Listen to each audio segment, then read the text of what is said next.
Stoa is a digital campfire where we cohere in dialogue about what matters most at the knife's edge of what's happening now.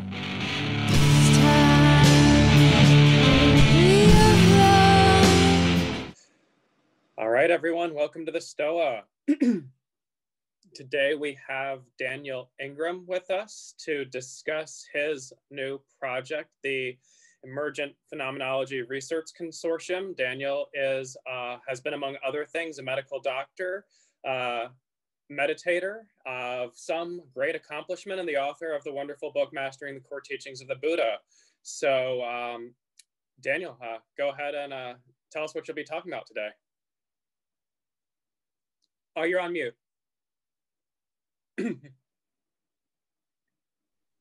Oh, must have been muted. Great. So I'll be primarily talking about something called the Emergent Phenomenology Research Consortium, which is a big project that I think is long overdue, that really was just a spark with a whole lot of people that really enthusiastic to do something like this, who had been dreaming about it for years.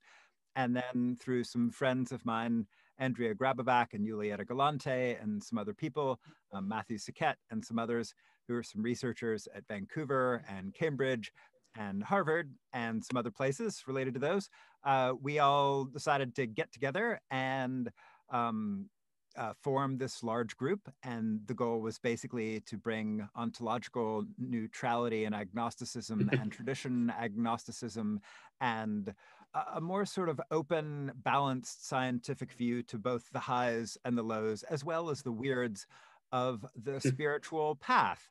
And we decided to call it the Emergent Phenomenology Research Consortium, using the word emergent to sort of play to the fact that there is already literature on spiritual emergence, spiritual emergency, and that kind of thing in the transpersonal literature.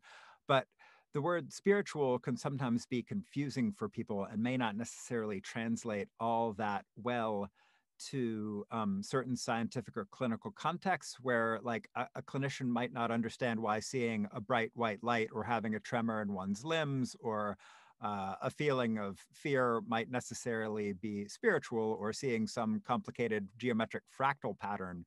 You know, those might just be phenomena. And so we decided to call ourselves the Emergent Phenomenology Research Consortium to basically use phenomenological perspectives and neuroscience perspectives and sociological and anthropological and epidemiological and clinical perspectives on the wild world of all the strange stuff that can basically happen on the pure spiritual path, drawing from texts both ancient and modern, contemporary reports, a wide variety of indigenous and mainstream and everything in between teachers and traditions, and attempt to then get some functional awareness of how to both cultivate these sorts of experiences that we want, as well as manage, diagnose, treat, and do something useful for the experiences that are proving challenging, and just being very open and straightforward about all of that. The high end of the highs, the low end of the lows, and yeah, just the whole range of the thing, but through a very sort of scientific, sociological, anthropological, linguistic lens,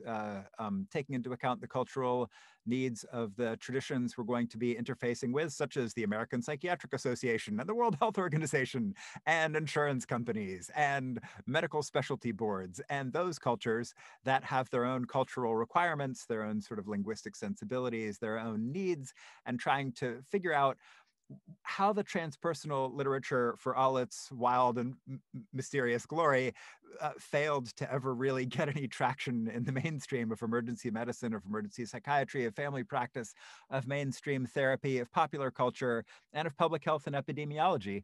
And as meditation and the world of psychedelics are scaling, we thought the time has come, because unfortunately it's probably going to take 10 to 30 years to really do this. I look at maps, you know, they started in 1985, and we're kind of inspired by them to have that real long game view and really be thinking about how we can do that same kind of thing, but just on a much broader and scale to help support people undergoing psychedelic journeys or deep meditative practices or yoga or healing journeys or whatever they're going on, such that if they describe that to a clinician or a therapist that wasn't super immersed in the transpersonal stuff, they wouldn't freak out and do something stupid, right? Which is unfortunately what they would be likely to do now, or be confused or try to put people in ill-fitting boxes. So we need new diagnostic codes, we need new management strategies, and we need an understanding of the physiology and good taxonomies for this stuff and all of that. So that's basically the super short version of the project. Awesome, and very much needed in this world today, I think. So do you have a presentation content for us, or just we're going to have a conversation, or what did you bring for us today? We're just going to have a conversation about this, and I can talk for as long as you want me to. I spend all day long talking about this, and if you want me to just sort of ramble on for 10 or 20 minutes, I'm very happy to do that. Or we can just have a dialogue, because now you have something of the outline of the thing, and I'd be happy to plunge in wherever you want. All right, sounds good. So I'll warm you up with a few questions. I've been following your work, including this, with some interest lately. So, and then anyone else who would like to ask a question, the protocol here is you go ahead and type your question in the chat box. It's also useful if you +1 people's questions so that we know which questions are of interest to the group as a whole. And please do not unmute yourself unless you've been called on to ask your question. Also, if you've been called on to ask your question and you unmute yourself, you will be on YouTube. So if you don't want to be on YouTube, please just indicate that in the chat and I will ask the question on your behalf. So with that being said, I think the first thing that comes to mind for me is, so you mentioned meditation and psychedelics in the same breath. And I think that's an appropriate thing to do. But I'm wondering, as far as your work in, say, creating diagnostic codes in terms of the sort of interfacing with the different language and traditions of the currently existing medical system, as you've just described them, do you think that there will be how will that work in terms of the psychedelic versus the meditative induced states? How similar do you see them to be? How dissimilar do you see them to be? And what's the feeling of your working group so far in terms of how to work with those two different, very different types of psychotechnology?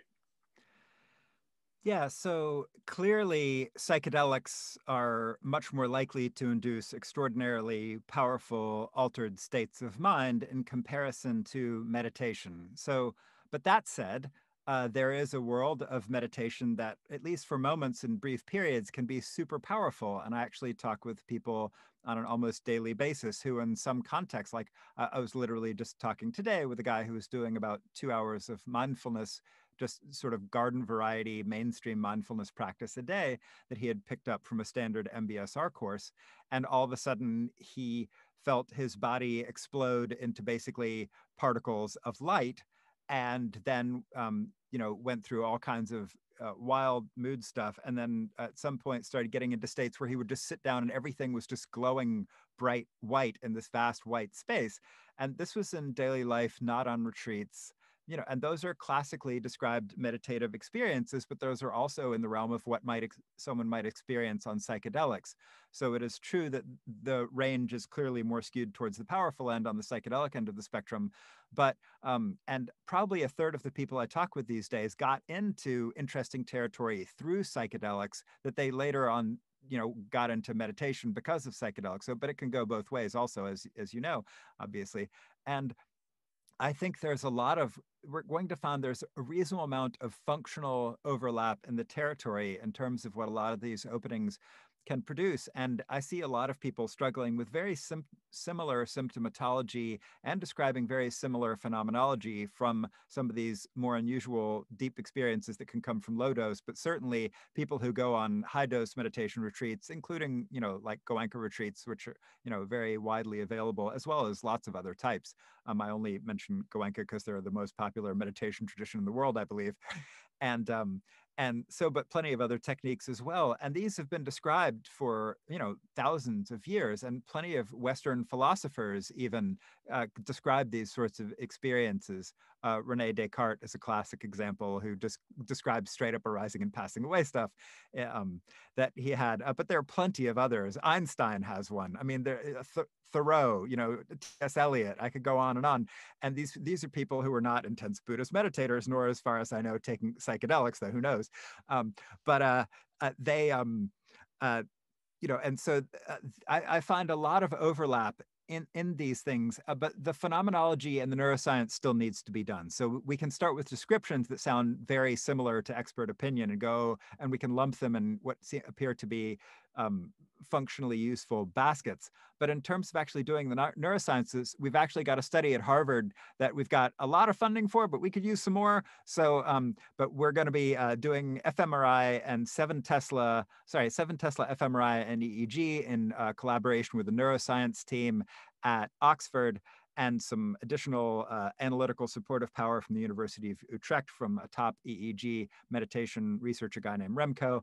We're going to be actually comparing that to the connectome harmonics analysis that was done on DMT people at the Imperial College London with Chris Timmerman and Robin Carhart Harris, and those kids that we've been talking to and are networked with, and also some of them are part of the big EPRC team. And so we're actually going to be doing the science of the degree to which advanced meditative states look like powerful DMT-like experiences, and then hopefully also get psilocybin data and LSD and all of those sorts of things. Those are on the roadmap, but actually figuring out what are the similarities and differences in terms of brain connections, and what we can see in terms of activated, deactivated structures and all of that. So that is well on the roadmap. And so I can give expert opinion, but what I'm trying to do is actually do the science, so we can stand on even firmer ground when we, say these things are similar, or say they're different, or say they're related, but, have these different features. And so that's what we're working towards. And it's super exciting to be doing that. Wow, I hope I'm still alive when you guys come up with some good results here, because me too. For me, I had my first Goenka retreat and my first psychedelic experience in the same month about 17 years ago. And, wow, what was that like? Well, it was a complete inflection point in my life. I also finished reading Gödel Escher Bach in that same month. Oh, so cool book.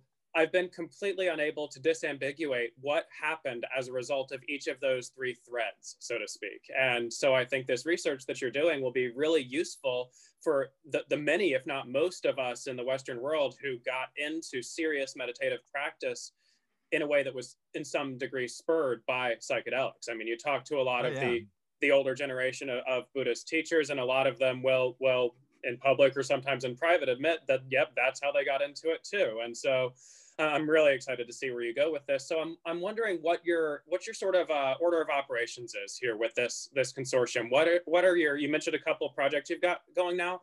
What do you see as your highest priorities, whether in terms of low-hanging fruit or just in terms of what you're going to be tackling first through this consortium organization? What are you going to be trying to get done in, say, the near to medium term timeframe? Well, so the first thing is to raise a whole bunch of money. No, actually, that's a part of it. And also, we have a big roadmap. So if you want to see the gigantic roadmap, you can go to theeprc.org and then click on the white paper, which is on Rome Research, which is gigantic. And it outlines the whole crazy thing, but it's broken down in terms of a whole series of projects: the Phenomenology project, which has the taxonomy sub-project, the state of the art project that looks at all the current state of the art on this in terms of mainstream medical and alternative medical and indigenous medical and all of that. We've got textual stuff, which is looking at old texts and new texts. So those are textual analyses, just basically grabbing all the phenomenology we can from all the traditions we can and seeing how functionally, from sort of a clinical, medical, I guess, perennialist point of view, but that's really sort of a philosophical view on it. Whereas clinical is just, this is people seeing bright white lights. There's probably only so many pathways that can happen by.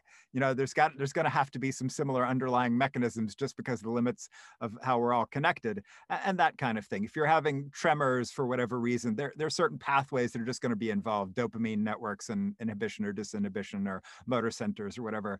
And so really kind of coming from a clinical physiological lens on all this stuff, which is not a lens you see a lot of the time. time. Usually people have religious interpretations or ontological interpretations or whatever it is. We're just going to be doing a straight up kind of clinical phenomenological one. And then we're going to be figuring out like how you diagnose these things, how you manage these things if they're challenging. We're actually going to have comparative management projects, longitudinal outcome studies, hopefully, if we get to that point.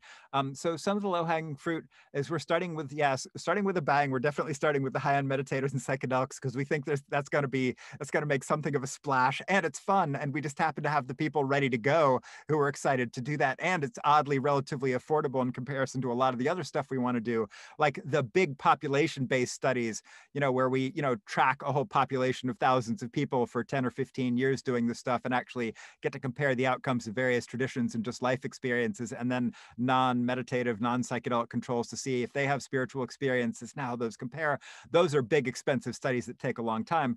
So yeah, textual analysis, phenomenology, neuroscience, also a lot of anthropological stuff. So we've got to understand the anthropology of the target groups we want to reach. We need to understand the anthropology of clinicians, of mainstream therapists, of the APA, of the World Health Organization, of the American Board of Emergency Medicine, the American Board, that handle neurology, and family practice, and medical school needs, and what's acceptable these days.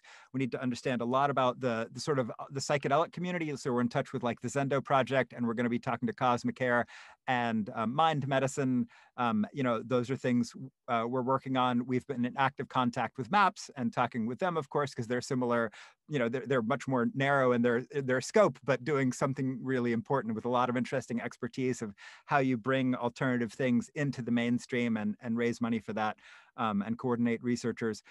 So we've got some linguistics people who are going to help us think about how to even language this, because my guess is calling this weird stuff Kundalini is not going to end up in mainstream medical textbooks, just because it's not that Kundalini is a bad word. It's just sort of the cultural things you run into and sort of figuring out what those are. And so then we've got like big asks. So big asks are, we've got actually a $50 million thing we would like to do, which is a massive sort of the dream is what we're calling the Emergence Research Center. And the big dream is that we'd actually like to bring in people from all the major traditions, do what they do, however they do it, and have fMRI and wet lab and EEG rooms with electrical shielding, and really trained phenomenologists and microphenomenologists that are able to analyze qualitative research and quantitative research, to do biometrics and speech analysis with AI and all that kind of stuff, to actually figure out what the heck is actually going on biologically and experientially and emotionally and sociologically with these people, and look at all the traditions and actually see what they do well, see what they manage well, but also see what they maybe don't do as well, and see what the long-term outcomes are if we follow people for months or years after they do these things and they do other stuff, to try to figure out what really works, what really doesn't. And then we have this hypothesis that kind of like mixed martial arts, where on the positive cultivation side, all of the traditions thought they were the best. And it turns out mixed martial arts definitively showed no single tradition was the best.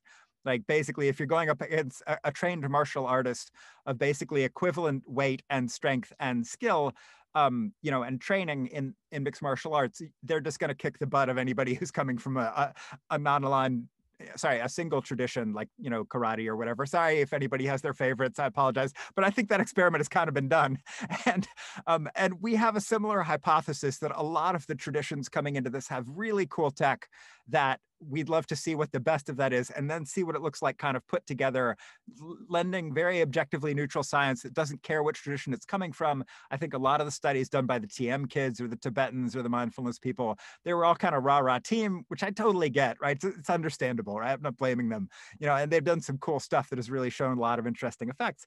But to really go into this really neutrally, the good, the bad, the strange, and just see what the best is, and then see if we can put the best together into something that maybe works better or optimizes for different, right, maybe risk profiles or time courses or predisposing factors. We've got the predisposing factor project. We want to look at the genetics of this, the epigenetics of this. We want to see what it is, in people's trauma backgrounds. Should people with mental illness be doing more of this or less of this, or does it kind of depend? And how do we know, right? And what is the place of psychedelics and meditation, or meditation and psychedelics? Psychedelics first and then meditation first and and then some psychedelics at critical points. We don't know, right? But those are interesting things that hopefully, if we can get the licensing and all that and the approvals to play with, then it would be really interesting to do some of those trials and just actually see what works. And then figure out how in the world to incorporate this into the highest levels, like World Health Organization, ICD-10 and 11 codes, international, tracking, incorporation into international healthcare systems, national health service policies, and just have some reasonable relationship to meditation that is, again, non-dogmatic to the degree that we're able to do that with our own biases, whatever those are. I'm sure we have some based on our era and our generation and all that. Okay, guaranteed. But hopefully, yeah, and so that's kind of the big overview of stuff we are hoping to do, and some more of it. All sounds great. So I've got one more question for you, and then we'll go to the questions that are popping up in the chat. One of the sort of perennial debates in this area of study, insofar as it even exists today, is the question of whether the different traditional paths are leading to a convergent place or a divergent place. In other words, are there different enlightenments, or is there one enlightenment that people get to through different ways? So I'm curious about either your individual take or the sense that you've gotten from your colleagues in this effort as far as what the answer there may be. Yeah, so we don't have any decent science on this yet at all. We have tons of case reports, right? So we have tons of case reports, and the tons of case reports sorting out what is linguistic interpretation versus, their own limitations on the path versus the side effects of various techniques that all got to something that was in some ways essential and in other ways variably different because they were clearly cultivating some different neural pathways, talents, tricks, skills, etc. It's still a wild west out there. I am, in some ways, at a very core level, something of a perennialist. I admit that as a bias out of the gate, but I'm willing as a scientist to toss my perennialism kind of out the door and say, let's just see what the data actually shows. I can tell you from experience that a lot of my friends who take this far enough, they show some similar elements. So I think I'm sort of an essentialist about a very, very few elements, and I'm definitely something of a constructionist about the rest of it. So I definitely see people who are doing tons more loving kindness or came in, with a ton of intense analytical technique, they end up looking really different, right? These people look different. They functionally seem really different. They describe things really differently. And the whole no self, true self thing, I mean, dear God, right? How much of that is linguistic, and versus constructed versus essential? I have my ideas on this, but it's not science. It's one dude on the internet's opinion, and we already have tons of that. Right. So again, trying to figure out the science of this and what are the final common pathways neurologically, that's what we hope to do. But and did that add anything to the conversation? No, probably not. I probably just said a whole lot of stuff everybody listening to this already knows. Apologies. I wish I knew more, but at this point, that's all I can say. No, thanks. It was useful and interesting, I think. So we're going to move to the questions in the chat now. So Colty, you had a question. If you want to unmute and ask your question. I'm currently in the grocery store. Could someone else articulate it real quick? Because I'd have to go find it again. I'll read your question for you. Yeah. Thank you. Thank you. So Colty's question is, how does legal policy and red tape play into the consequences of this research? Yeah, so that's going to be a great question. My guess is we run into an impressive amount of red tape when we attempt to do psychedelic stuff. If MAPS or Imperial College are any indication, that stuff is going to be hard. Luckily, we're partnered to some degree, at least, or have had contact with MAPS, or sort of have members of in the EPRC who are in Imperial College in the psychedelic research lab there. And we need to reach out to the Johns Hopkins kids. They're on the roadmap. We just haven't gotten there. So I think they run into endless red tape. The meditation stuff is relatively easy. That's not hard, right?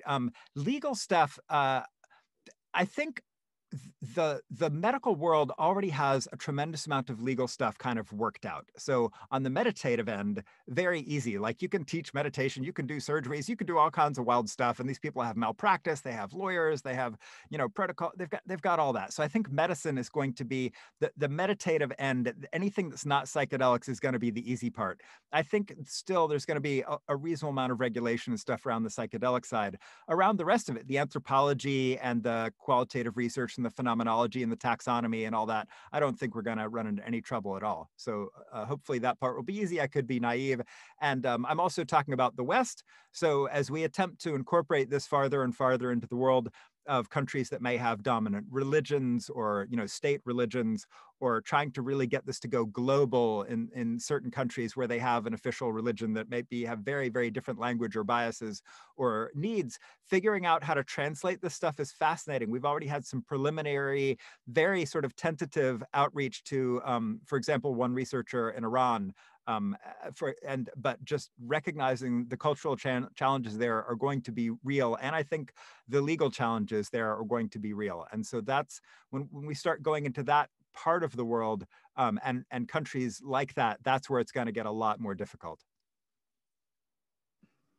Very interesting. So it looks like Katie had a question. If you want to go ahead and unmute yourself and ask your question. Hey, Daniel. Hey, how are you? Hi. So I just thought of this and I figured I might as well ask it now before I forget it. Can I out you, by the way? Yeah, you can. Yeah. Cool. But Katie is an EPRC member, super important. We've actually conversed a number of times today. And by the way, is the person who in my dream world would be running the Emergent Research Center if we can get the money for this. So anyway, welcome. Thank you. So yeah, so I feel a little weird asking a question in like this forum, but I just thought of it and I just want to get it out while I thought of it. So there's an interesting school of thought kind of espoused by like Robert Bea and others that one's model of contemplative practice will influence one's experience of contemplative practice, right? And I think this is kind of interesting in terms of scientific inquiry also. And kind of building on Evan's question, I was curious to hear what you think about in terms of the relationship between one's kind of map and then the experience that one has on the path. Oh yeah, no question. And so the question of even what maps to give people that lead to the best outcomes is a critical one, right? Because I have seen endless examples of maps leading to either construction of interpretation or construction of experience, or just what appears from a sort of a predictive coding point of view that maybe just like, how can you kind of tell the difference ontologically? That's sort of a weird thing to say, but I think definitely the whole question of not only how maps influence experience and preconceptions skew both practice and expectation and interpretation, all of that. But I think they probably actually fundamentally help create experience. And so the deeper question of what are the skillful maps we should be giving people, and what are the best maps that lead to the best outcomes for various situations or for various aesthetics or for given various predilections, is a totally fascinating question that I'm super excited to have the potential to hopefully delve into with the whole team. All right, Laura had a question. Hi, I'm wondering if you're looking at sexuality, the expanded states of sexual arousal and pleasure at all in your research. So there's a state that I would just, the maps I'm most comfortable using call the arising and passing away, which for some people can be described as orgasmic, hypersexual, involve variations in their sexuality or expansions of their sexuality they were not expecting. It's sometimes, so it's one of the things that can happen in the general territory of what Maslow would have called, say, peak experiences. And can involve, powerful sexual transformations and fantasies and some much wilder energetic and experiences and entities and all kinds of stuff that I, in my own taxonomy, which isn't necessarily the taxonomy the EPRC will eventually, or one of the taxonomies it will necessarily eventually use, there is that territory. And so exploring what happens in that territory is definitely a part of the mix and one of the described phenomena. And that's going to be some fascinating stuff, I think, in terms of also less sexual effects. So in the maps I just happen to use, again, these are my own biases. I make them explicit. Again, they're not necessarily what the science or data will show. Who knows? We'll find out. But after the peak, can also be a reverse thing where you go really high and maybe hypersexual, but some people not. And then you might crash and some people suddenly be substantially less sexual or more renunciate or more something. And so that can be very confusing for partners and relationships and social function, all kinds of things. And looking at that is definitely one of the things, one of the aspects of this that is going to be very interesting to study. All right. Jessica, you had a question in the chat if you want to unmute and ask your question. Sure, thanks. Yeah, I love what you're talking about, both just all of it in the size and scope. And my question's about something's maybe a bit harder to study. So the experience of people who might have a spontaneous awakening or some kind of emergent experience that's kind of outside of a meditative practice or contemplative or psychedelic experience. Is there an avenue for aggregating that data? Or Oh, absolutely. And so A, the population, big population-based longitudinal surveys, B, just putting out calls for people who have had those experiences. C, there's a whole lot of websites where people describe this, including a forum I started with Vince Horn 13 years ago, now called the Dharma Overground, as well as plenty of other places where you can describe your spiritual experiences and your conversion experiences and your openings and your emergence and all of that. So there's a tremendous abundance already of descriptive phenomenology we can just pull from the web. Who knows the quality, but it's still interesting to look at, right? How do we know that web experiences are necessarily more or less accurate than people's experiences described in person? I don't know, but that would be an interesting thing to study as well. And actually, to me, my experiences that started me on this path started to me as a teenager when I had essentially almost minimal to no really formal meditation practice of any kind. I was just visualizing planets before I went to sleep to have flying dreams as a kid, and boom, and I got started on this stuff. And like my sister was just walking down the streets of New York one day, and all of a sudden, blammo, she wasn't a meditator or anything. And so like this stuff happens. A lot of people I know, a lot of friends got into this with no warning outside of a context, and it can be super confusing. And trying to figure out how to capture those people and their experiences, basically they're the hardest ones, because if they're coming at this without a tradition or any conceptual frameworks or background or expectation of any of that happening, then a lot of these people will end up in medical care situations. And that's where the EPRC work is critical, because if you talk to a primary care doctor about this stuff who doesn't know anything about it because they got no training in medical schools, because there is literally nothing in any medical school I've ever heard of. There may be exceptions, and I would love to know what they are, by the way, if you know of them.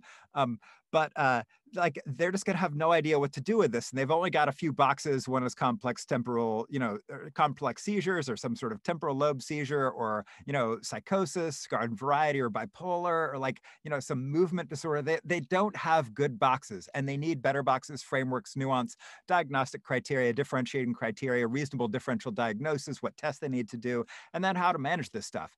And so absolutely, one of the primary reasons to do this is people who end up in this stuff outside of a context, because they usually do the worst, because they have no normalization, no contextualization, and none of the benefits of a tradition that already has established tech for handling that, because nearly all the spiritual traditions have some kind of tech for handling the highs, lows, and weirds. awesome. Thank you so much. Yeah, by the way, did you have an experience or something? I'm just wondering, what's the thing behind your question? Yeah, for me, in a nutshell, but it was through intense suffering, through grief, and it's actually a phenomenon related to like paranormal, weird shit that I couldn't explain, and I had to change my whole belief system, and etc. So yeah, that's basically the origin of the question. Thanks. Yep, there you go. Yeah, cool. Thank you for sharing. So along those lines, Christian Sawyer, you had a question a while back that seems like a good follow-up to this one. Yeah, thanks. So the question is about the intersection between spiritual insight, the nervous system, and trauma generally. And it's partly inspired by when I first encountered your book, Mastering the Core Teachings of the Buddha, and you had a prescription in there for certain somatic symptoms. The one I remember particularly because it was a symptom that I had was tension in the neck. And I believe that your remedy was to more deeply come into recognition of what's the word? Impermanence. And anyways, I was just one of the many, but it's got its problems. And if you have a trauma history and that's sort of where the body has stored your trauma, that doesn't always necessarily go that well, which is why I also recommend like David Treleaven's trauma-sensitive mindfulness, or other similar traditions, that the body-centered approaches that have some appreciation of those stores of maybe emotional memory in some sort of knot or network. So yeah, sorry, I interrupted. Please go ahead. No, I appreciate the interruption. I guess the general question I have is how, so maybe there's been other people's work that's informed your knowledge around this area, but I'm curious if there's been other experiences. And maybe most interestingly to me is if you have a framework that makes sense of the correlations between insights and psychological states and the nervous system and somatic states. And if that is at all part of the research you're doing, since those things do often overlap. Yeah, that's one of the things we would love to be able to research, particularly in the Emergence Research Center, as people get into these things predictably, usually around day 2 or 3 or 4 of an intense meditation retreat, or sometimes in plenty of other contexts. But that's if you were like the classic thing, where you were seeing a lot of this kind of en masse, as a lot of people will suddenly start going, God, why does this hurt so much? Why does my back not seem straight? Why does my jaw, funny? Like, what the heck is going on, right? And they get into that 3 characteristics stage territory, as I would call it, which is a third of the insight stages. Again, just my own personal map. Doesn't mean it'll be the map the EPRC uses, but and so we have very, very little understanding of what the heck is going on with the physiology there. I have very little personal understanding. I've seen almost no good research on this, but I would love to figure that out and actually see if there's sort of, some dopamine inhibition of muscular stuff that's somehow getting impeded by something else or some other, like what in the world that is.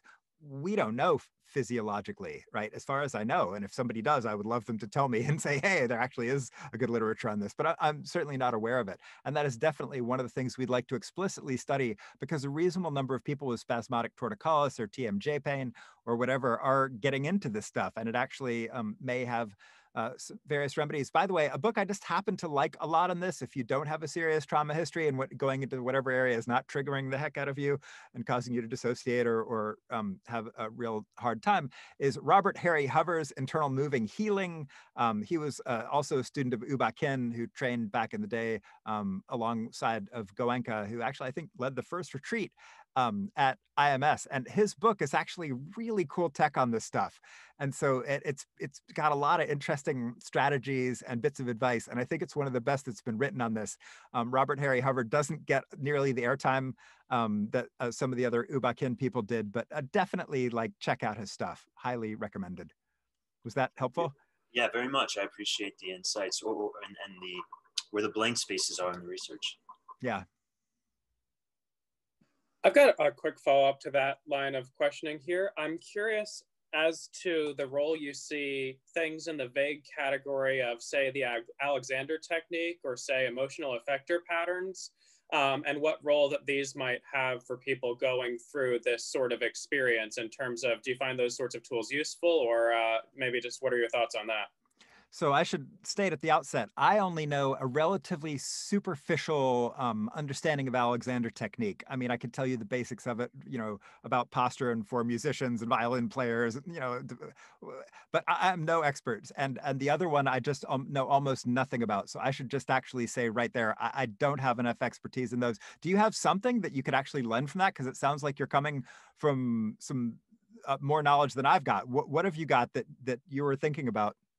Well, so we've had Laura Bond of Emotional Effector Patterns on the STOA before, and she took us through a series of exercises that caused me to immediately go buy her book and even sign up for future training with her, which is the induction of specific emotional states through the manipulation of facial muscles, right? Oh, nice. Very subtle manipulations, and it seems to work quite consistently. We've also had a guy come and do Alexander technique stuff, which I've had a lot more personal experience there. And in my own journey through some of this territory, those sorts of, this has been a crucial technique for me, where if I'm having a difficulty solving something in the mental or emotional or spiritual plane, working on it at the physical level is often extremely powerful, and vice versa. If I'm having trouble with something physically, then often going deeper into the 3 characteristics will help me resolve that. So that was the sort of impetus of my question, was it seems like a really fruitful area of research for this broader effort you've got going on. And I was wondering if you had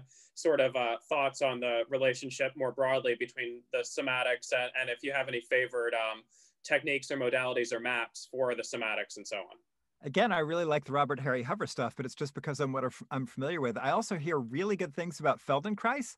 if I've pronounced that correctly. But again, I actually don't know that much about it, but I have a number of friends who are like, you would love this stuff. It's super cool. And actually, we don't have good researchers on the team in the EPRC right now who are exploring those areas, but I would actually love to connect with some. So if you wanted to connect me with her or people on her team, I would be delighted to reach out and, see what sort of bigger party we could have and incorporate that, because that sounds fascinating.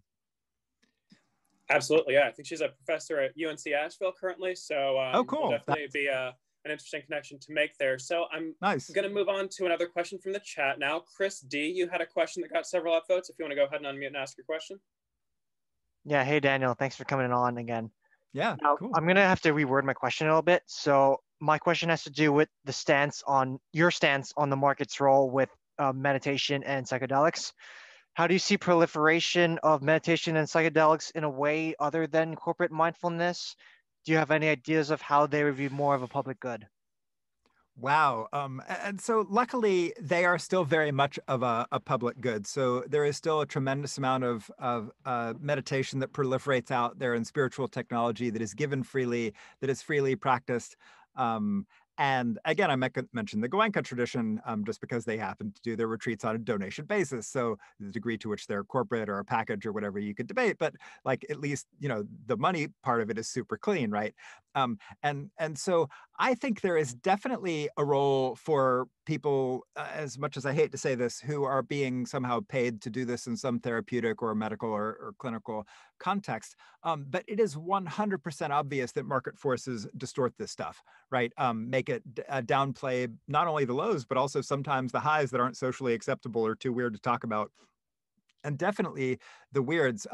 I am even more wary of the commercialization in some ways of the psychedelic industry. There's something in me that just goes, oh God, why do I see the potential for the same kind of things the pharmaceutical industry did to do to the psychedelic world, to a lot of like psychiatric medicine research.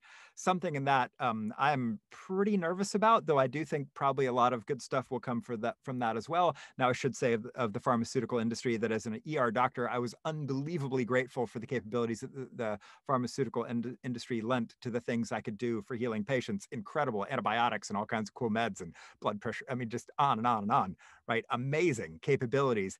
And yet that corporate mentality, I am super leery of. And so trying to figure out how in the world to make things regulated in ways that still preserve autonomy over one's internal state of mind, and doing things in contexts that hopefully are safe and responsible, but still have the freedom to do those things. That's something I personally, in terms of my aesthetics, just as a private citizen, think are really important. But I think organizations like Cosmic Air and people like that, they're sort of looking at some sort of, have some corporate aspect to them. Obviously they have their role, and they're going to be able to scale stuff and sell stuff and market stuff in ways that are going to end up reaching a lot of people that, otherwise maybe the fringe and the sort of, which can sometimes get sort of cliquey or sort of like, whatever, it can have its own problems, right? And sort of be exclusive, or it can get a little bit weird. And so I think there's going to be a role in the ecosystem for all of it, the corporate and the non-corporate, and they're just going to look very different, and hopefully neither does too much harm. Because both can obviously be very problematic. I mean, the sort of weird, insular traditions that adopt their own weird sort of semi-abusive cultures and all that stuff, like without the mainstream regulation and Better Business Bureau, God help us, and all that kind of stuff, right?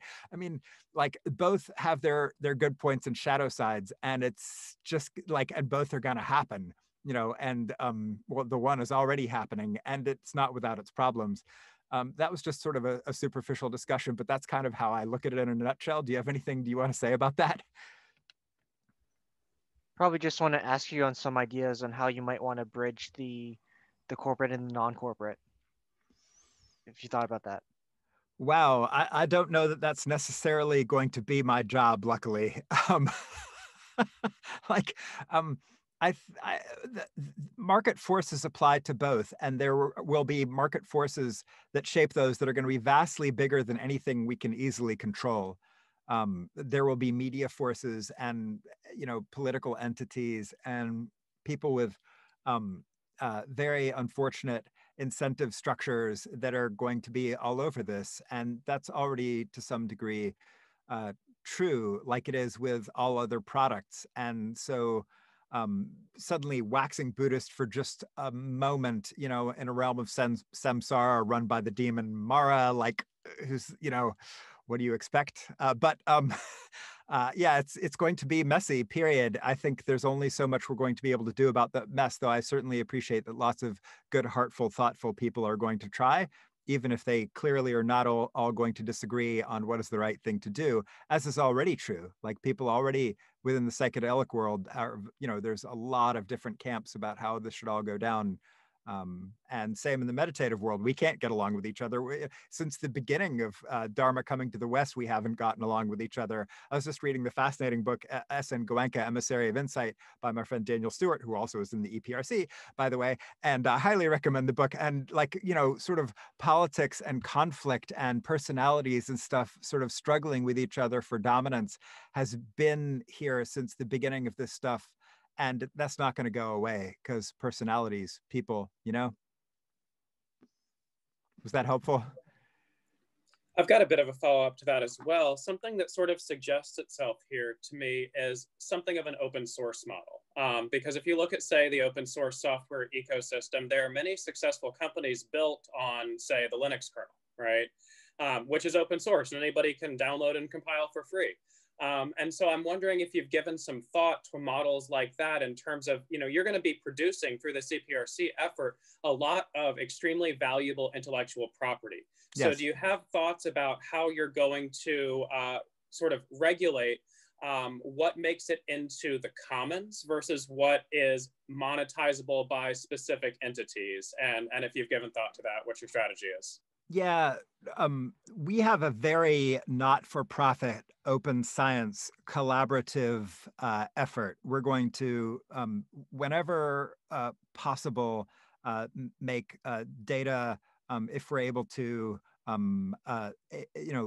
freely available so people can check our results. Open science is very much part of our aesthetic, and then people can draw their own conclusions, can critique our taxonomies and management stuff and strategies and all of that. And the science at least tries to do that well, and that we'll hopefully be going through peer-reviewed journals, and and there will be plenty of debate and discussion around what we do. We also hope to aggregate a lot of data from a lot of studies and put them together to have more power to hopefully have more accurate results. And so, yeah, but that open science ethic, very similar to the open source software ethic, is very much part of the EPRC ethos. Yeah, and we hope to maintain that in the face. We've already had some people approach us with pretty impressive amounts of money and connections and corporate stuff saying, hey, why don't you just do like some super high-end product for a bunch of very wealthy people, that will be really exclusive, and then they'll give you, bazillions of dollars to fund the rest of the research that will eventually make it to the masses. And we have been resistant to those kinds of approaches, even as tempting as they are. So obviously, but yeah, we're going to try to do this the other way, which is the much cleaner way from my point of view, for as long as we possibly can.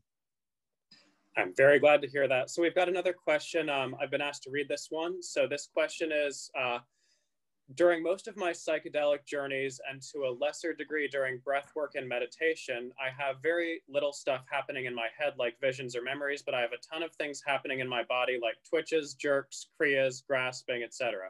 The jerks in my left hip and legs go on for hours and it's exhausting. Sometimes the jerks become rhythmic and I feel like a big buildup, like I need to puke. What comes up is a big emotional purge. I think mostly about the jerks as being trauma or energy blocks. My concern is that these are some kind of seizure, but I don't know who to approach with this question.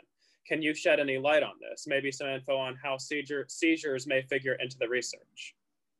Yeah, so the whole sort of meditation versus seizure question, and kriyas and kundalini being seizures, I have a teeny little bit of data on that, and there's a little bit of data on this question, and some people who really think it is. I personally am way towards the side of not, but there are going to have to be some related pathways, right? There are only so many muscle pathways that make things twitch and stuff. So there's going to be something that is similar. But I myself have gone through a bunch of strange meditative experiences, some of which have involved movements with $20,000 Cognionics quick 20-hour research grade EEG on my head, and it showed no obvious seizure activity at all. And I've had this looked over by a number of neuroscientists. And so in terms of rubber meets the road sort of techniques, that's actually a very interesting conversation. I would say just, I'm just some dude on the internet. I'm not in the doctor role here. This is not great medical advice. But if you think you might be having a seizure, just go see a neurologist and get an EEG. Now, if they want to necessarily put you on meds for this, if the EEG shows nothing, I would be a little bit cautious about that and maybe go back to people who deal with Kundalini or Kundalini yoga or plenty of techniques for dealing with Kriyas. Again, I highly recommend the Robert Harry Hover stuff, just because I know it. But there are all kinds of ways to deal with this, including fine-grained investigation, looking at the impermanence, dealing with energy blockages. There's visualization stuff. There's a whole world of tech out there for this. And some people just have a lot of Kriyas. I mean, there's some people I talk with, a large number of people per year about their weird meditation experiences. And there are some people who are just super Kriya and movement heavy. Things I generally recommend to them are other types of exercise. So just kind of wear those muscles out. Like do something else that is fun, like biking if it's hips and legs, or, whatever else you can do that works with your body style and medical level of health and all of that. But if you're worried about seizures, just go get a workup. Like just get an EEG, fine, answer the question. I would hate somebody was actually having complex temporal lobes, complex partial seizures or whatever. And I told them it was all Kundalini. Like that's not my idea of a good time. But hopefully once you've ruled that kind of thing out, then there is a whole world of technology out there. It would be a long conversation. I would actually, whoever you are, I'd be happy to talk with you about some other ideas on this if you want, and tips and strategies and stuff I've picked up over the years. But again, there's lots of other people who also have good information on this. Was that helpful?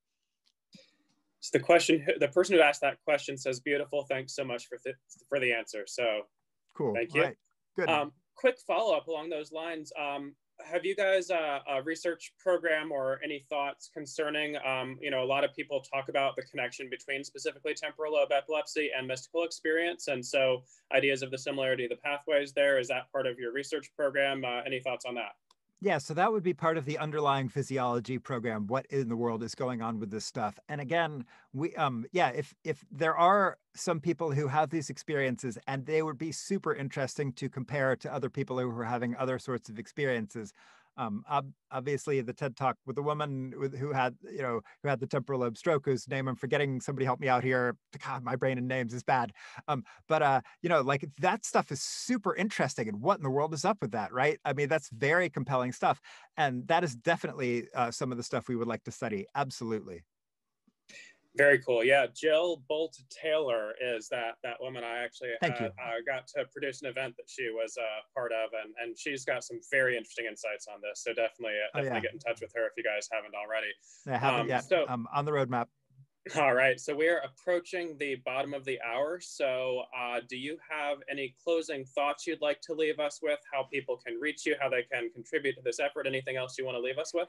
Yeah, if you want to email me, it's info@theeprc.org, and we would be happy to get in touch with you if you're having, experiences you think would be interesting to be studied. We can hopefully at some point include you in a study. If you're a researcher or a therapist or a clinician who might be involved in the research somehow, we would love to talk with you. Also, if you are a philanthropist or someone who has the resources to give, this is going to be there are some aspects of this work that are relatively affordable, but to be straight up honest, this kind of large, complicated research is going to cost a bit, and we would be very, very happy to figure out very responsible ways to spend that money in the service of helping people who are running into this territory have good clinical outcomes.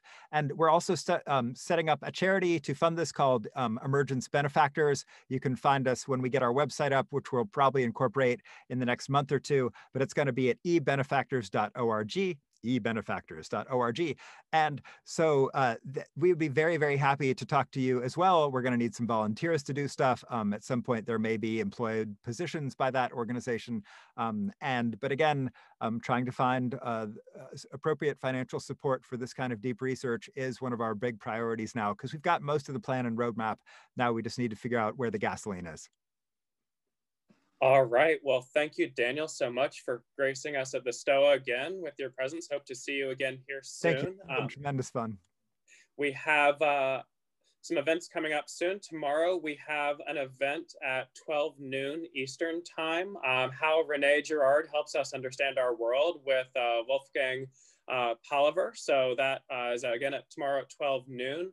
That should be quite an interesting event as well. So thanks everyone for coming to the STOA, and we'll see you next time.